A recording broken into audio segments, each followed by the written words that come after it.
tudo bem? Vamos iniciar aqui a nossa segunda aula da disciplina de Física 2 pela faculdade Netcom. Meu nome é Ricardo Silva Borges e a nossa segunda aula vamos comentar justamente sobre escala e dilatação. Certo? O livro que nós vamos ter como referência bibliográfica para a aula é justamente do Halliday, né, do Resnick e do Walker, né, que é Fundamentos de Física, volume 2, nona edição, 2011, pela editora LCT. É justamente esse livro, como vocês podem observar abaixo da capa verde. Certo, pessoal? Então, dando continuidade, como a gente já veio a falar na nossa primeira aula sobre temperatura, né? Veio o conceito de termodinâmica, e agora nós vamos comentar sobre, dando continuidade nessa linha, né, relacionada à temperatura, é sobre as escalas, né, em relação à medição, que pode ser tanto em Celsius, Fahrenheit como Kelvin, e sobre a dilatação térmica, né, que também temos 3 tipos, né, a linear, a superficial e a volumétrica. Então, relacionado às escalas, a gente pode comentar que em todos os países do mundo, a escala mais usual, né, é a escala Celsius, a escala mais usada no dia a dia, certo? As temperaturas na escala Celsius são medidas em graus, e em graus Celsius tem o mesmo valor numérico que em Kelvin, certo? Ou seja, ambos usam a bolinha, né, do grau, né? Então, entretanto, o zero da escala Celsius está em um valor mais conveniente que um zero absoluto, que se representa a temperatura em Celsius e K as mesmas temperaturas em Kelvin. Então, pessoal, caso eu queira converter uma temperatura que eu estou em Kelvin para Celsius, eu uso essa fórmula que está aqui, né? Que é justamente C igual a Kelvin menos 273,15. Mas para cálculos a gente só utiliza o 273, certo? Agora eu quero fazer a conversão de Kelvin para Celsius. Aplico também a mesma fórmula. Ou seja, pessoal, isso é para valores isolados.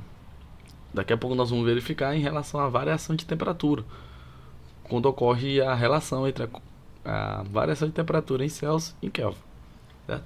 Então, como vocês podem observar a próxima fórmula, a escala Fahrenheit é mais comum nos Estados Unidos. Utiliza um grau menor que o grau Celsius e um zero de temperatura diferente, certo? Então, como vocês podem observar, já é diferente do que relacionada com a Kelvin, né? Então, a relação entre as escalas Celsius e Fahrenheit é justamente essa fórmula. Fahrenheit igual 9C sobre 5 mais 32, certo? Então, caso eu queira identificar de Fahrenheit para Celsius e de Celsius para Fahrenheit, a gente utiliza essa equação. Tudo bem? Então, pessoal, como vocês podem observar nesse próximo slide, é muito importante ver essa escala, né? Ou seja, a conversão entre as duas escalas pode ser feita com facilidade a partir de 2 pontos de referência, certo? Como a gente já havia comentado na aula passada, né? Sobre os estados, né?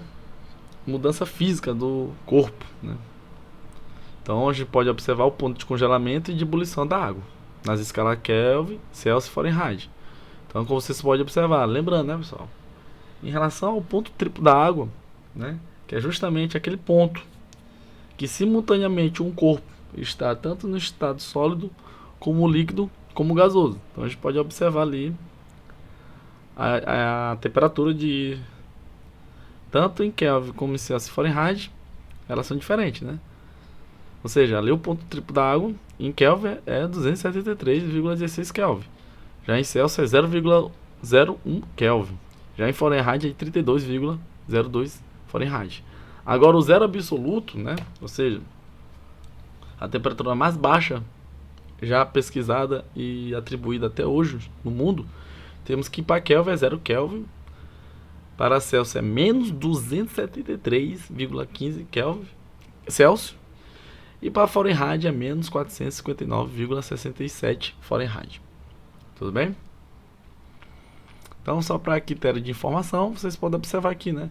O ponto de ebulição da água é justamente o que? A 100 graus Celsius. Agora, se eu fosse fazer a conversão para Fahrenheit, é o que? É 212 Fahrenheit. A temperatura normal de um corpo, né? A temperatura ambiente do ser humano é por volta de 37 graus Celsius. Já na escala Fahrenheit é de 98,6. A temperatura confortável ambiente em Celsius é 20 graus em Fahrenheit 68.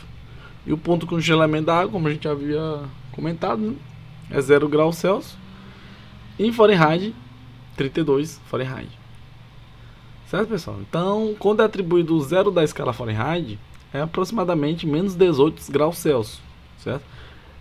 E a coincidência das escalas é justamente entre menos 40 graus Celsius e menos Fahrenheit, certo? Então, pessoal, aqui para a gente poder formular as fórmulas, né? A gente tem esse método, né, de colocar uma escala aqui em Celsius.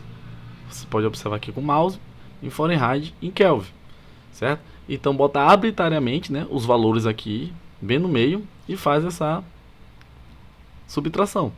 C menos 0 e 100 menos 0, certo? Que é justamente aqui. Aí iguala F menos 32 e 212 menos 32. E em Kelvin, Kelvin menos 273 sobre 373 menos 273, certo? Então fazendo a simplificação desses denominadores, né? Temos que essa relação aqui, né? Celsius sobre 5 é igual a Fahrenheit menos 32 sobre 9, que é igual a Kelvin menos 203 sobre 5. Por exemplo, eu tenho Fahrenheit e eu quero encontrar Kelvin. Eu faço essa relação aqui. F menos 32 sobre 9 igual a Kelvin menos 273 sobre 5. Agora eu estou em Celsius e eu quero fazer a conversão para Kelvin. Vocês podem fazer também essa relação. C sobre 5 igual a Kelvin menos 273 sobre 5. Agora, relacionado à variação de temperatura, né? Como a gente sabe, variação de Celsius, variação de Fahrenheit, variação de Kelvin é justamente o quê?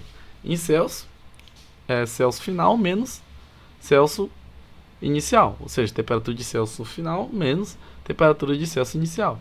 Em Fahrenheit, a temperatura de Fahrenheit final menos a temperatura de Fahrenheit inicial. E em Kelvin, variação de temperatura em Kelvin final menos variação de temperatura em Kelvin inicial, certo? Então a gente, quando utiliza, né? Porque tem questões, pessoal, que eles comentam, né? Eles só querem saber o valor da variação, né? Então a gente aplica essa relação, certo? Então, para entendimento, vamos fazer uma questão, né? Para ver a aplicabilidade dessas fórmulas, como a gente havia comentado. Então temos aqui na questão, comparando as medidas de temperatura nas escalas Celsius e Fahrenheit, observa-se que enquanto na primeira escala a temperatura de ebulição da água é de 100 graus Celsius, como vocês podem observar aqui no gráfico, nessa imagem abaixo, né? Aqui nessa escala. E na segunda escala a água passa para o estado gasoso a 212 graus Celsius. Ou seja, pessoal, é justamente a temperatura de ebulição da água tanto na escala Celsius como na escala Fahrenheit. Já a fusão da água ocorre em 0 graus Celsius, né, pessoal? E essa respectiva temperatura na outra escala é de 32 Fahrenheit. Ou seja, pessoal, quando a água sai do estado, né, líquido, né, é o famoso derretimento, né, a fusão. É quando sai do estado sólido para o líquido, né? Então temos aqui, ó, observe o gráfico que assinala a alternativa com a temperatura que pode ser marcada pelo mesmo número das duas escalas, certo? Então, pessoal, para essa formulação é justamente fazer aquela aplicação, né? Ou você faz a relação, né? Porque como ele comentou na questão, né? Vocês podem observar que a temperatura pode ser marcada no mesmo número, né, das duas escalas. Então é falar que a temperatura em Kelvin é igual à temperatura em Fahrenheit, né? Então a gente pode utilizar aqui, por exemplo, botar aqui x sobre 5 é igual a x menos 32 sobre 9, né? Como ele comentou que a temperatura que eles querem achar são coincidentes, né? São iguais. Então a gente atribui o valor de x aqui e x aqui, né? Ou faz essa outra forma aqui, como a gente pode observar aqui na resolução. Celsius menos 0 sobre 100 menos 0, certo? Igual x, né? Que no caso do Fahrenheit, que também é igual a x de Celsius, menos 32 sobre 212 menos 32. Certo? Então fazer todo esse equacionamento, fazendo suas respectivas simplificações, podemos observar depois meio para os extremos, que o valor de x é igual a menos 40, né? Então, portanto, na escala Celsius, estiver indicado menos 40, o mesmo valor será dado na escala Fahrenheit, certo? Então são esses valores que são coincidentes quando ambos são iguais. Tudo bem? Então, outra questão aqui, a gente pode observar aqui, ó, uma panela com água é aquecida a 25 graus Celsius para 80 graus Celsius. Então, a variação de temperatura sofrida pela panela da água na escala Kelvin-Fahrenheit foi de quanto? Então, pessoal, justamente, né? A gente observa aqui a variação, né, em Celsius, né? A final e a inicial. Agora ele quer saber, né, na escala Kelvin e Fahrenheit, né? Então, só aplicação de fórmula direta. Sabemos, né, que ele quer saber a primeira, né? Para a gente poder encontrar o valor de Fahrenheit, a gente tem que encontrar, né, o valor da variação em Celsius. Sabemos, né, que a final é o de 80 menos a inicial de 25. Aí achamos o valor de 55 graus Celsius. Aí jogando, né, naquela relação, a gente pode observar de variação de temperatura, onde a variação de temperatura em Celsius foi 55 sobre 5 é igual a Fahrenheit sobre 9. Isso é aqui para encontrar o valor da variação de Fahrenheit, né, que deu 99 Fahrenheit. Então, quando a temperatura varia 1 grau na escala Celsius, ela sofre a mesma variação na escala Kelvin. Então, portanto, se a variação foi de 55 graus na escala Celsius, também foi de 55 na escala Kelvin, né? Então, na escala Fahrenheit, a mesma variação é dada é justamente na relação que a gente observou, né? A variação de Kelvin sobre 5 é igual a variação de Fahrenheit sobre 9. Certo, agora vamos comentar aqui também sobre dilatação térmica, né? Como a gente já havia comentado, existe tanto a linear como a superficial como a volumétrica. Então, às vezes, para conseguir desatarrachar uma tampa metálica de um pote de vidro, né, basta colocar o pote debaixo de uma torneira de água quente, né? Ou seja, justamente, pessoal, para dilatar aquele material. Porque em alta temperatura a gente sabe que ocorre o quê? A agitação das moléculas. Então o material tende o quê? Tende a se expandir, né? Ter expansão, dilatar.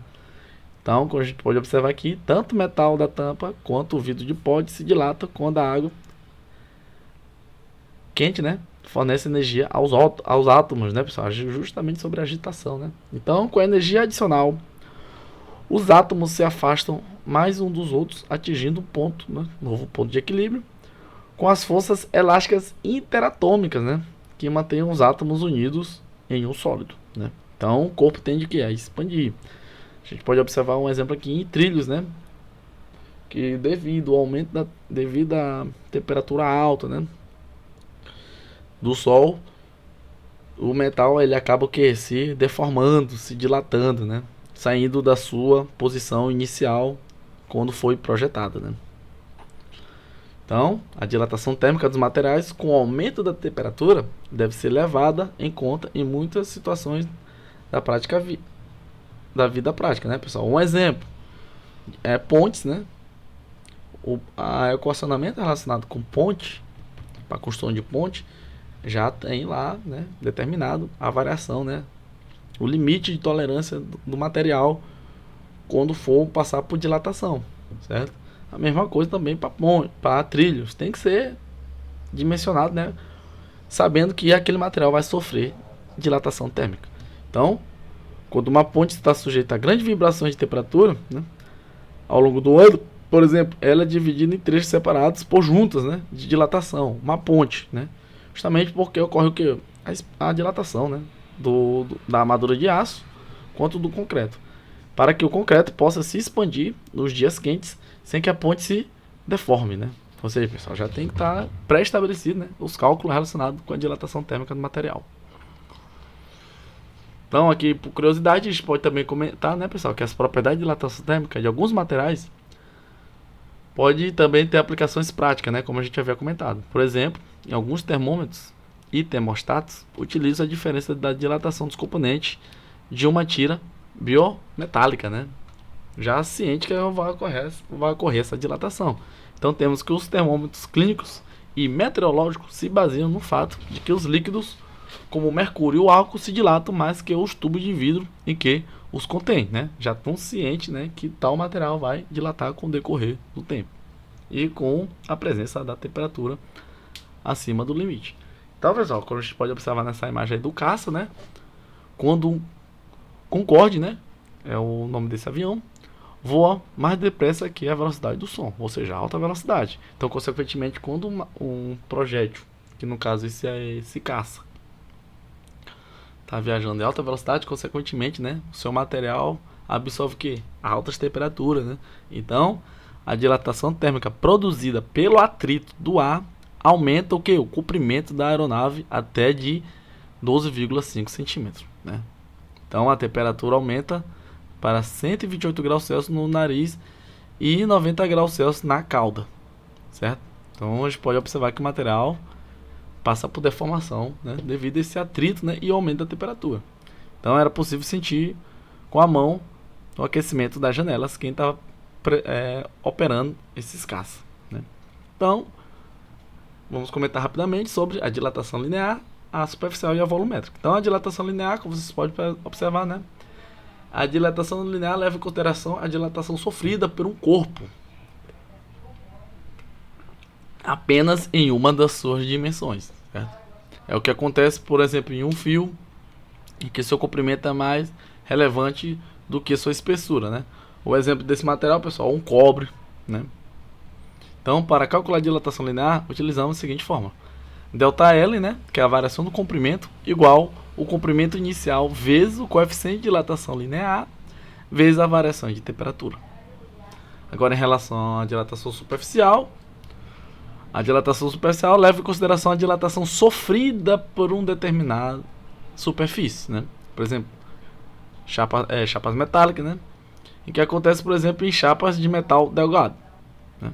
Então, para calcular a dilatação superficial, pessoal, considerando, né, uma área que está sendo dilatada, né, utilizamos essa fórmula, que é a variação da área igual a área inicial vezes o coeficiente de dilatação superficial vezes a variação de temperatura.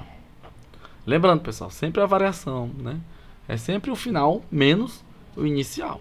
Tudo bem? Então, importa destacar que o coeficiente de dilatação superficial, né, que no caso o beta, né, é igual 2 vezes o valor da dilatação linear. Como vocês podem observar, também tem que ser considerado esse cálculo.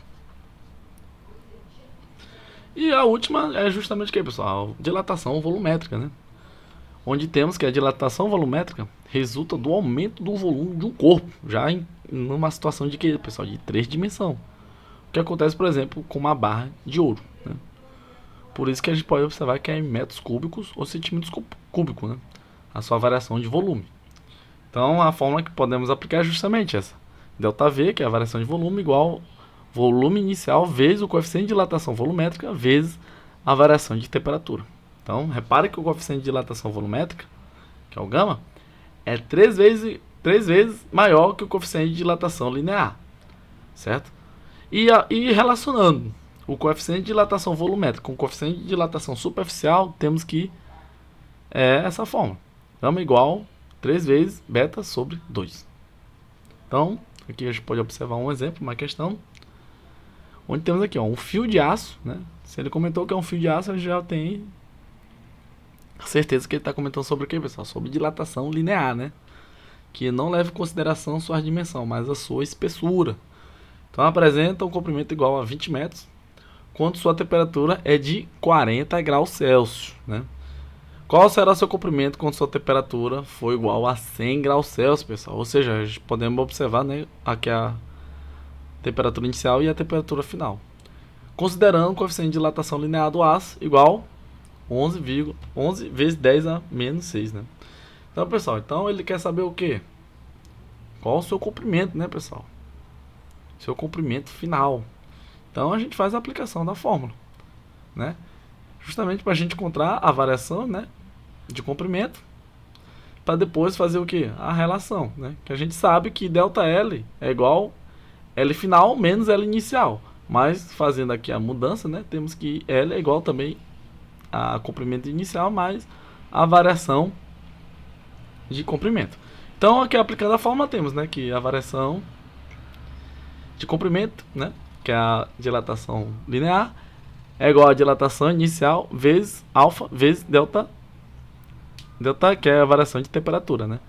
Então, aqui aplicando a fórmula, temos aqui 20 vezes 20, né, que é o comprimento inicial, que a gente pode aqui observar na questão, que é o seu comprimento igual a 20 metros, antes de sofrer o aquecimento, né? Vezes o valor, né, do coeficiente de dilatação linear, que é 11 vezes 10 a menos 6, vezes a variação de temperatura, onde ele comentou, né, que no início era 40 graus Celsius e depois foi submetida a 100 graus Celsius. Então 100 menos 40. Fazendo toda essa formulação, temos um valor de ΔL igual 0,0132. Então, para sabermos o tamanho final do aço, temos que somar o comprimento inicial com a variação encontrada, né? Ou seja, pessoal, como eu comentei, pode ser também ΔL igual L menos LO. Então, fazendo a substituição, a gente tem essa equação aqui, né? Que L igual L inicial mais ΔL. Onde temos que o comprimento inicial, dado na questão, foi de 20 metros. Então, após o aquecimento, a variação que ocorreu uma variação de 0,0132. Somando esses dois valores, temos que o comprimento, né, ficou entre 20 metros, 0,0132. Tudo bem? Então, aqui encerramos nossa segunda aula. Muito obrigado a todos.